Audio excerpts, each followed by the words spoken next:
What's up, everybody? It's the Beard. Listen, we had some issues with some footage recording this week's podcast, so we got the audio. Audio's great, but had some real weird flickering issues when it came to the video. So, this week, if you're watching on YouTube or Facebook, enjoy some epic B-roll while you listen to the podcast. Anyway, let's get in. Listen, if you start that conversation with me, it's gonna go a long way. Is it like you put the dime in the jukebox? You got to listen to the song. So, hello and welcome to another fun-filled episode of Tucker and the Beard. Fun-filled, brought to you by nobody but us. Very true. There it is. So we were having this conversation. We figured let's get the cameras rolling so we can just do this thing right. I know. It's one of those things, like, I feel like we should do a behind the scenes video, but then the words that come out of my mouth, it might not retain its PG-13 rating, because sometimes you stick to that. You get kind of passionate. We both do about certain things. Yeah. Certain topics. Because we were having a conversation. Yeah, my son had asked me about Star Wars. Yes, we have an audience guest. Yes. Here today. Tucker and the Beard is filmed in front of a live studio audience. I know, but quickly asked what we thought of the new Star Wars movie, which then I want to watch the episode. No. Yeah. I have that happen so many times where people are like, "Hey, what did you think of this movie?" I was like, "Well, we did a whole review on it, so go listen to that." But asking what thought of the new Star Wars movie, which for the new listeners, I'm a little bit of a passionate fan, just a touch in regards to the Star Wars. But my son had recently asked me to rank them from my least favorite or favorite to least favorite. To which I'm sure you replied, "Listen, Star Wars is like you children. Yeah. I don't have a favorite." Exactly. And I was like, listen, it's all one story to me. Some chapters are a little bit better than others. Yeah. But it's sometimes some chapters you wonder if the author was drunk. Yeah. When they wrote it. Listen, and so I gave him mine. Yeah. Which took me a lot. You go first. Oh, mine I had to give so much thought to it. Okay. That rambling it off now, it takes some thought. But we need to, because I feel like we could cut to a montage with you in front of a whiteboard in a lab coat. Well, we posted on the Tucker and the Beard page at one time that's like, you start talking about Star Wars with Tucker, and it's like 3 hours later. Mm-hmm. That's not even a joke. But my top three would be the original trilogy. Okay. And I think that leads us into where I went. Where you went with it. And again, not that... Because I prefer parts of the second trilogy to the third movie in the first trilogy. Which is just mind-boggling for me. Puts it in a bottle. So crazy. Put your mind in a bottle. But going to the fact of, again, because I even hate saying, because I love the prequel, trilogy. But I think the last one on my list would be Episode 8, which is we both agree on that. The Last Jedi, which is, again, the worst movie in. But it's still Star Wars. It's like Star Wars is like pizza. Okay, like even when it's bad, it's still pretty good. Yeah, it's still pizza. Yeah, exactly. So it's like, I can't complain too much. But it's still pizza. But you had gone off about how you enjoyed Episode 2, The Clone Wars. Well, Episode 2 and 3. So let me just... I'm going to list my ranking in episode... off. Yeah, I have thought about this. And so let me... Which is going to be a follow-up question for another thing that I'm going to have you rank. That maybe, and I'm going to see if it... Okay. So from my favorite to my least favorite. Okay. I'm just going to use episode numbers. I'll jump in and help you. 5. Empire. 4. I know the names. I'm just rattling them off. So 5 for the 4, studio audience. New Hope. 3, 2. Wow. Revenge of the Sith and Clone Wars. Mm-hmm. All right. Then 6. Wow. Then 7. Then 1. Then 9. Then 8. Wow. And you put 1 that far down. Mm-hmm. Okay. I think it has something about Sebulba's character just it seemed corny. And then, of course, the overuse of Jar Jar. That is like the most generic side character for you to judge a whole entire movie. But he's not. I'm going to give you a gift. Okay. Gift me, bro. He is the first that I know of, and I'm going to ask the studio audience to help correct me if I'm wrong, to cuss in a Star Wars movie. You're probably right. He did. No. I know that he did, but you're probably right on him being the first. Well, because he says something. It's hoodoo, which is bantha fodder. Which I mean, we can. Okay. But then after he wrecks his pod racer, he yells it. Okay. So it's just a great. It's some sort of intergalactic swear word. Yeah. Which is, you know. So if you ever see me in public and I'm all hoodoo. No, but that's just. Listen, Ewoks are great, but episode 2 and 3 are just better. Than Return of the Jedi. Warwick Davis, your argument's invalid. My argument stands just fine. No, that's just, and this is coming from somebody who's not a super fan. I've tried 4 times to start watching like some of the auxiliary stories. Okay. That are in quote unquote canon, those being the Clone Wars cartoon series and the Rebels cartoon series, and I just can't do it. I'd give you more credit if you said the Ewok Adventure. Oh, I've seen the Ewok Adventure too, but that's and I've seen Battle for Endor as well. Well played. But I can't get into the cartoon ones as much as I've tried. The voices, it's the voices. They just don't work. The way it's animated, it's just... Yeah. My son has started watching Clone Wars because I think the last season's coming out, so he's like, seems like a good time to start. That's kind of what I did. I was like, well, if season 7's coming out, I guess I better watch 1 through 6. Disney Plus. And... You're welcome. Not a sponsor. Not a sponsor. Somebody accused us of that. And they're like, how much is Disney paying you? It's like, first of all, I would take any money they sent. But they're not. Yes. But speaking of Disney, do you hear the news? I heard that they're doing some renaming. They did. It's like some minor rebranding. It's minor, so which I kind of find fascinating. So they've bought Fox, like a while now, but they just announced it's not the weekend, but it's been since we talked to you last. Yeah. That they are just doing Century 21. They're basically just removing the word Fox from all of the Fox properties. What did the Fox say? Absolutely nothing. Because it doesn't exist anymore. The mouse shut it up. That's right. So Fox Searchlight, which is kind of their independent movie house, is just Searchlight Pictures. 21st Century Fox is now just 21st Century Films, I believe. Which I'm kind of wondering, like, why? But I'm not mad at it. I think it's just, it's just removing that association. Right. So you're just going to be like, Searchlight. Which Searchlight I'm not mad. Yeah. So the studio that brought us Napoleon Dynamite. Yeah. Did I say Century 20? It's not Century 21. 21st Century. There it is. Yeah. I was like, whoa. You're thinking with the other side of your brain today. With the real estate side.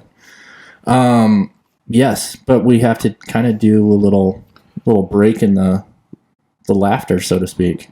Little somber for the big news, because if we weren't to talk about it, then somebody somewhere would be like, "Hey, you guys didn't even bring up this thing." The really, really depressing. Yeah, it was news. Sad, and so today's Monday. Yes, the 27th.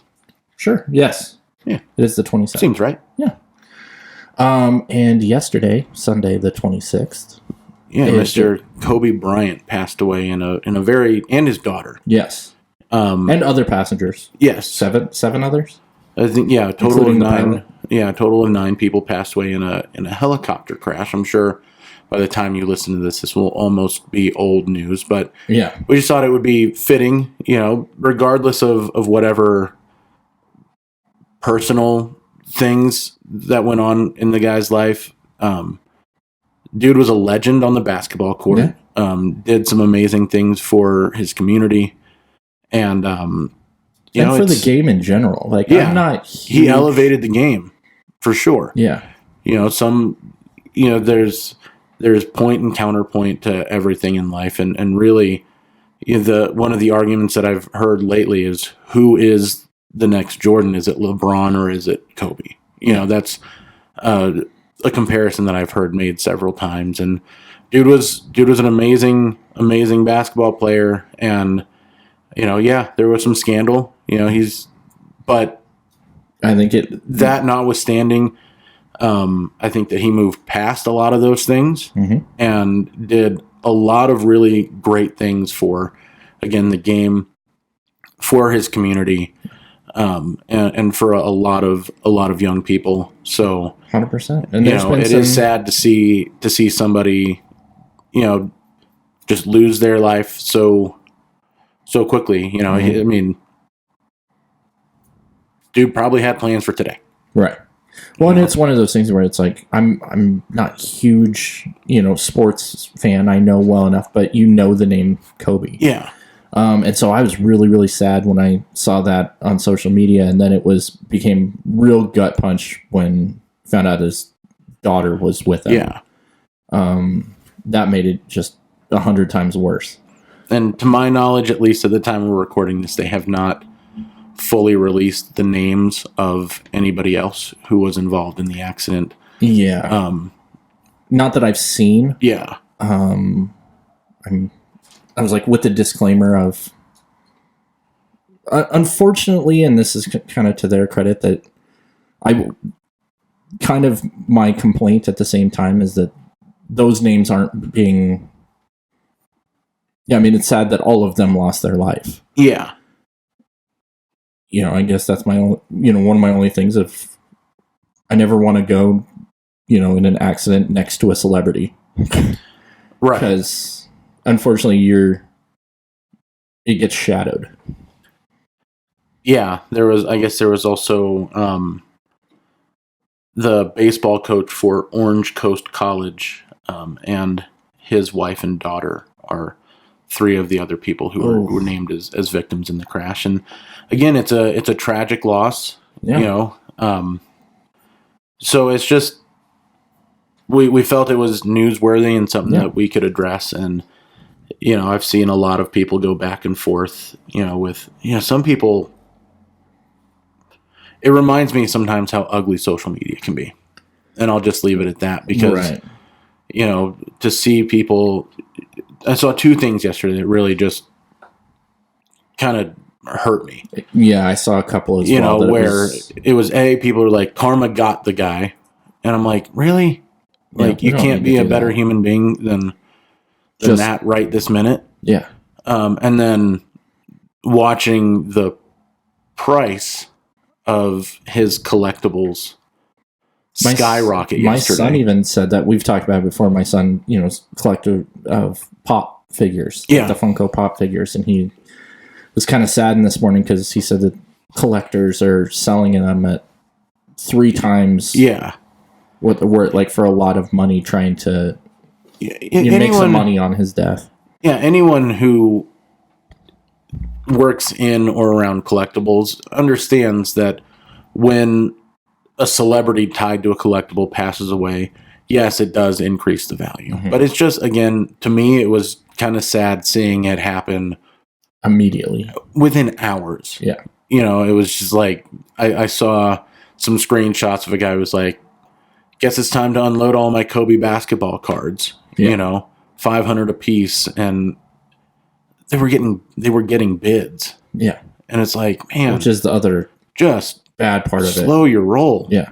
You know, because they're buying them today, hoping that they're going to increase in value even further. You know, as time and I marches just hope on. that they don't. Is that a weird thing? Like, no, I don't think it's weird at all. Yeah, I really don't. Like, I feel the same way. He was an excellent basketball player and everything, but that just lessens his life to for people to profit on his death. It's just not cool. Yeah.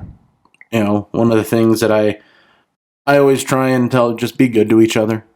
And, you know, everything we can be better. We can be better than that collectively as a people. But 100%. I'll get off my soapbox. Exactly. On that because not telling you to get off your soapbox because it is a very sad thing. And it's but I could say more, but I'm going to choose not to. Be better. Exactly. Anyway. You know what could be better? Doolittle's box office numbers? Get out of my head because that's literally what Guy Ritchie's box office numbers? Yeah. The Gentleman? So The Gentleman, the movie The Gentleman released over the weekend. It was the opening weekend, and I don't have here. Maybe you can look up while I'm sitting here talking about how much it costs to make. Because there's some heavy hitter actors in it. Like, it's a Guy Ritchie. I was going to start out with Hugh Grant, and I don't know if that's my best analogy, but Matthew McConaughey, and there's some big actors in that movie. Colin Farrell, but yeah, it didn't do very well. But on the plus side, Doolittle beat it, if that says anything. In its second week.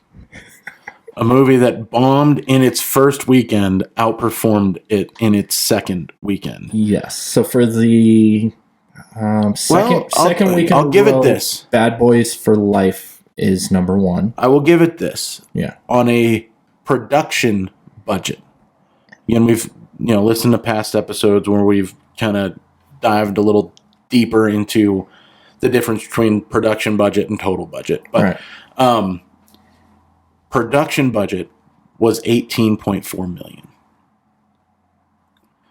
Its worldwide gross box office was $33 million. So at least it's making money. Okay. That's different than the number that I'm looking at. I'm looking at $11 million. That's just domestic. Yeah. Okay. So that's domestic. It's made more money internationally, which in a way makes some sense, as Guy Ritchie's British. So okay, just a thought. All right, maybe it's not as big of a bomb as it seems. Again, compare that to Doolittle, that in its second week, which has a total worldwide box office right now of $91 million on a production budget of $175 million. Because it relied so heavily on CGI. Yeah. Robert Downey Jr. doesn't come cheap these days, I imagine. The Iron Man himself.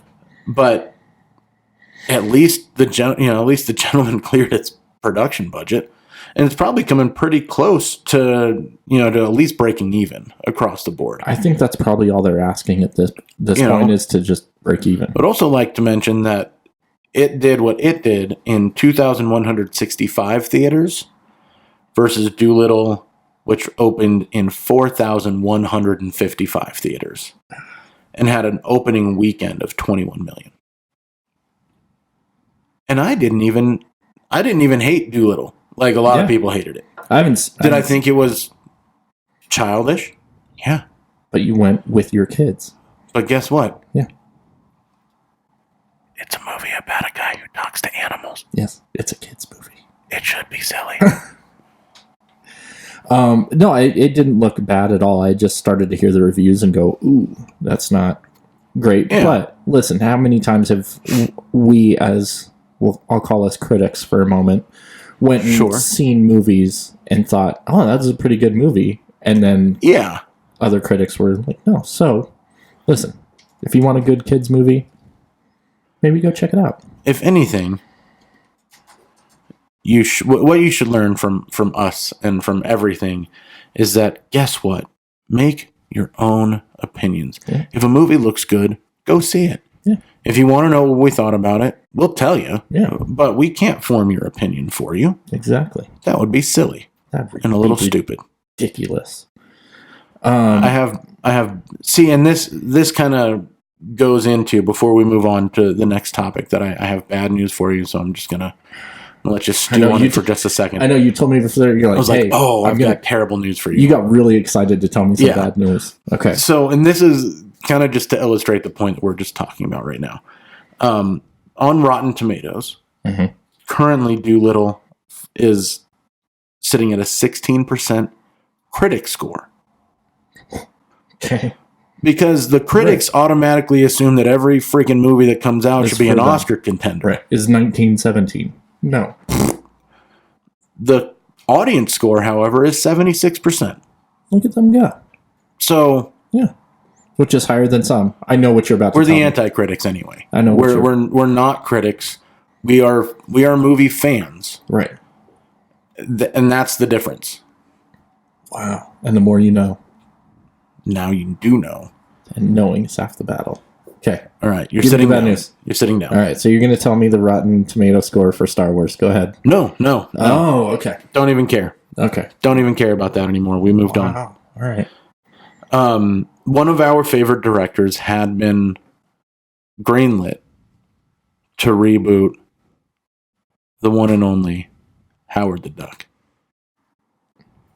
And I hate to tell you this, but it has been Marvel has completely canceled Kevin Smith's Howard the Duck reboot. Listen, from all the Kevin Smith things that I thought you were about to tell me, I'm strangely okay.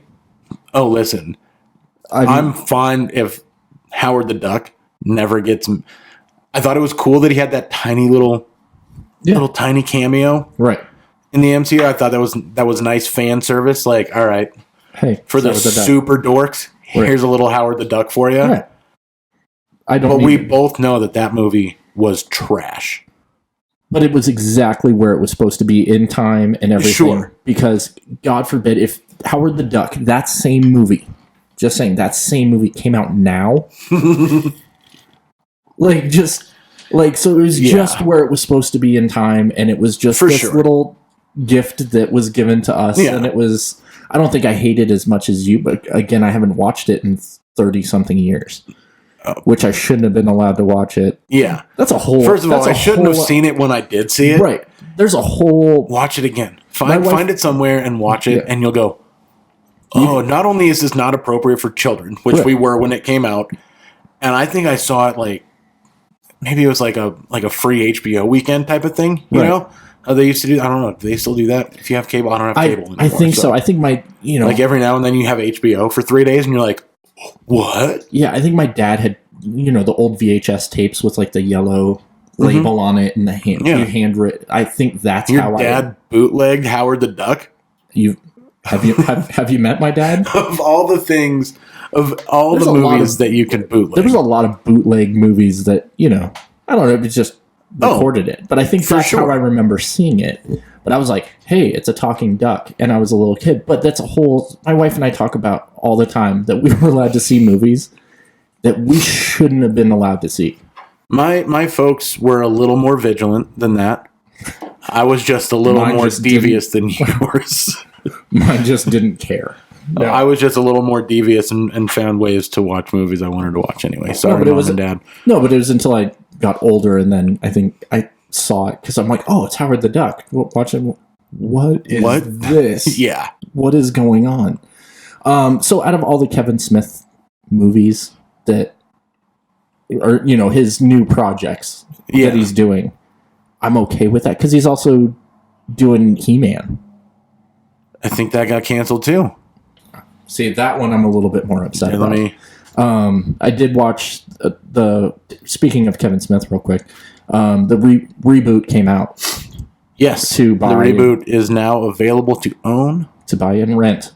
Or rent digitally. I ended up renting it because my wife is also a big fan, and so I got the chance to watch that with a new lens. Got to watch it for the second time, and without being in a noisy comedy club and people trying to serve drinks around you. I don't remember seeing this scene. That's probably because the waiter had his butt in your face the whole time. Yeah, that was literally my life for that. But noticing a lot more things. It's a definite rewatch movie. Because there was jokes that I didn't hear or notice the first time. Well, it was 1:30 in the morning, so yeah, it was one of those things. All right, so it hasn't been canceled. It is going to be animated. So he's directing an animated feature.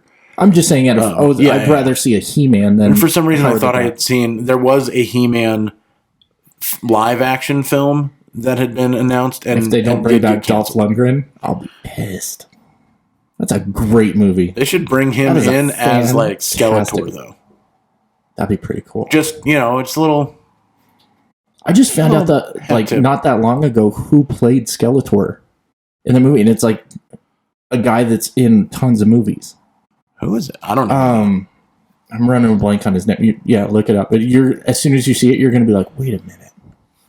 Right, in the 1987 Masters of the Universe movie? Yeah. All right. There I go. It was starring Courtney Cox before she became Courtney Cox. Yeah. Frank? After... Oh. Yeah. Yeah. Yeah, dude. Frank, I'm probably going to butcher his last name. Frank Langella? Yeah. But he's been in tons of stuff, and I'm like... Yeah. He's been in a ton of movies. Yeah.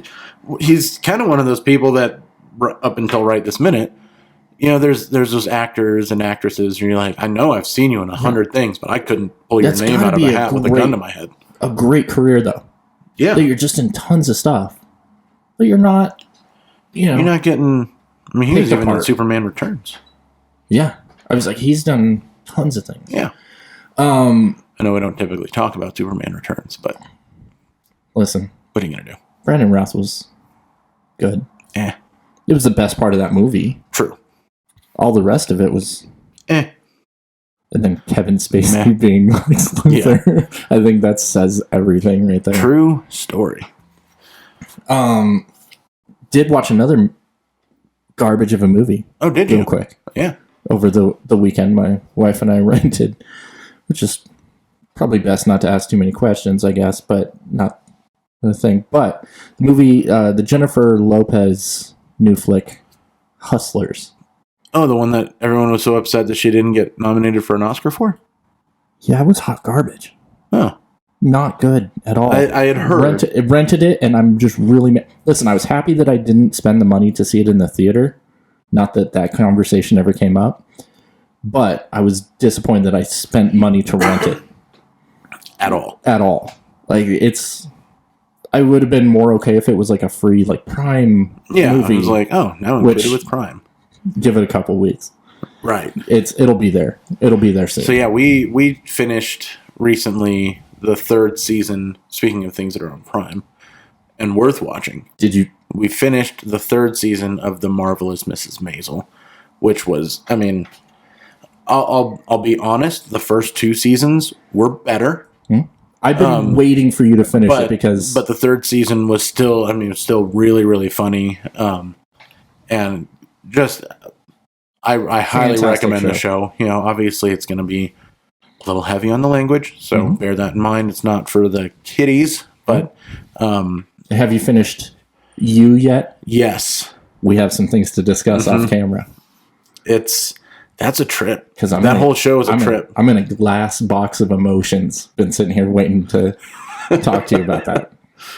So I did it. The funniest... No, we watched the first season, pretty right when it came out. And then... we had been catching up on some other stuff in the holidays and all of that, so we just got That's not a show to watch over the holidays. No, I'm just saying, like, the wife and I usually we try and watch a little something, yeah, after the kids go to bed, before we go to bed each night, and so, we it's not kind of have a cue. Yeah, definitely not a kid friendly show, but that one lingers after you get done. You're like, I think I had to go to work the next day, and I was like, I can't. It's a little... Can't shake it. The plot twist... is a good one. I saw it coming. Probably in episode 2. Really? Yeah. Okay. I didn't get it that... I was just like... early, but... You're like, something's up. Okay. You're nuts. Hello, you. Hello, you. So, but yeah, there's some good stuff to watch during the bleak January box office that we're dealing with. yes. There's not a whole ton out there to go see at the moment. No, there's What's coming out this weekend though? I don't know, because a couple that I would go see is Bad Boys for Life. I like those movies, so I've heard good things. But that 1917, I've heard a lot of good stuff about, and I want to go check out. Yeah, I'm pulling up future releases for the rest of this month. I was like, I don't know of anything. The rhythm section. Oh my god, is that with Blake Lively? Gretel and Hansel is coming out. I hated that story as a kid. I hate it now. It just looks like a super extra creepy version of the story that we all know and love. That I hated that as a kid. Hate it now. And it's like, hey, let's make a horror movie about that. Ooh, I'm there. Well, we know how much you love. I've gotten better though. A good horror flick. We haven't watched one in a while, but yeah, there's still not a whole. Listen, it's not going to be a great. January is never a good time to go to the movies. Yeah. It really just isn't. Yeah. So you have kind of those weird out of season horror flicks that tend to come out. Yeah. Usually some weak family friendly fodder. Triple F. And Mr. Spy. Mr. Spy. David Bautista playing a spy who has to Mr. train the kid. Yeah, that came out. I didn't think that came out like 2 weeks ago. Yeah, Listen, or at least it says January 10th that I'm on the web page that I'm looking at right now. I was like, I've seen that movie. Yeah, I've seen that movie without seeing that movie. I saw the preview and I'm like, I liked that movie better the first time I saw it when it was Kindergarten Cop. I enjoyed the first going when it was Kindergarten Cop, but I also liked when it was called The Game Plan.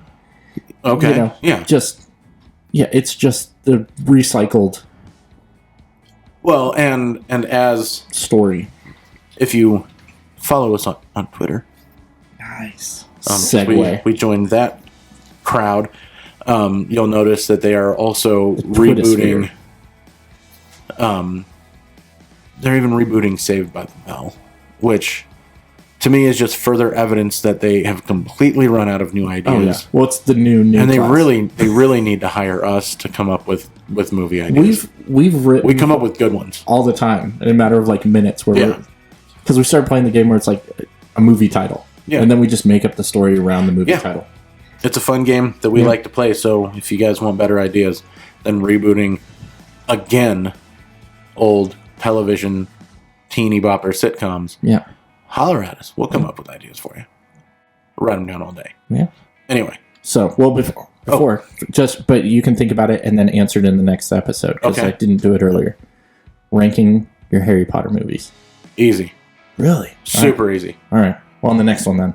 No, I'll do it right now. You're going to rattle them off that quick? Okay. Absolutely. I was giving you more time. It's being all nice. 6, 7, 1, 5, 4, 3, 2. Wow. I don't know them that well enough to be able to rattle them off, so we'll discuss. Those are my favorite. And you'll notice that I only listed 7 and not 8 because I'm referring to the books and not the movies. So, because those are the overall stories. 7 and 8 are encapsulated in my 7. Okay. So that was easy. Wow. See, I thought I was gonna need harder questions next time. I guess I'll bring harder questions next time. Bring your A game, bro. All right. So, anyway, cool. Yes, follow us on Twitter, Instagram, Facebook, subscribe on YouTube. We appreciate you. Please. We got to get to work. So until next time, he's Tucker. He's the Beard. And we are out.